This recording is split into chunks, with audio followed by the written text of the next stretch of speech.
বাদশাহ তার মন্ত্রীকে জিজ্ঞেস করলো, মন্ত্রী বলো তো মূর্খের পরিচয় কি?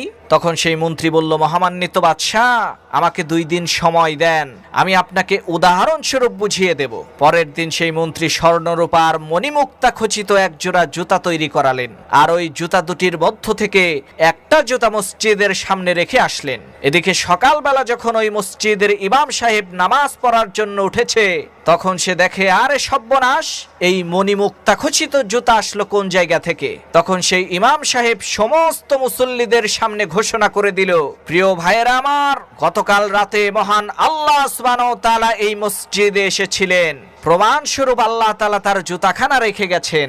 ইমাম সাহেবের এই কথা শুনে সমস্ত লোকজন ওই জুতাকে চুমু খেতে আরম্ভ করলো, কপাল আর মাথায় লাগাতে আরম্ভ করলো। মুহূর্তের মধ্যেই সারা দেশের মধ্যে খবর ছড়িয়ে পড়লো। এই খবর যখন বাদশার কানে গিয়ে পৌঁছালো, তখন বাদশাহ জুতাটাকে নিয়ে আসার জন্য হুকুম দিলেন। হুকুম অনুযায়ী জুতাটা যখন তার সামনে এনে রাখা হলো, তখন সে জুতাটা দেখে বলল, এই এত মহামূল্যবান মণিমুক্তা খচিত জুতা, এটা কখনো মানুষের জুতা হতেই পারে না, সত্যিই এটা মহান আল্লাহ তাআলার জুতা। এরপর বাদশাহ জুতাটাকে তার সিংহাসনের উপরে রেখে বললেন, আজকের পর থেকে এই সিংহাসনে আমি আর কখনোই বসবো না, এই জুতাটাই সিংহাসনের মর্যাদা বৃদ্ধি করবে।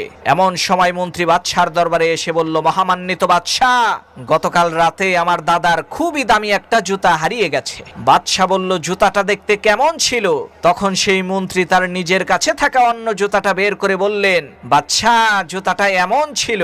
মন্ত্রীর হাতে থাকা ওই জুতাটা দেখার সাথে সাথে বাদশাহ প্রচন্ড পরিমাণে লজ্জা পেলেন। তখন মন্ত্রী বলল, মহামান্বিত বাদশাহ, না জেনে অন্যকে নকল করা এবং নিজের বুদ্ধিকে কাজে না লাগিয়ে অন্যের কথা বিশ্বাস করাই হলো সবচাইতে বড় মূর্খতার পরিচয়।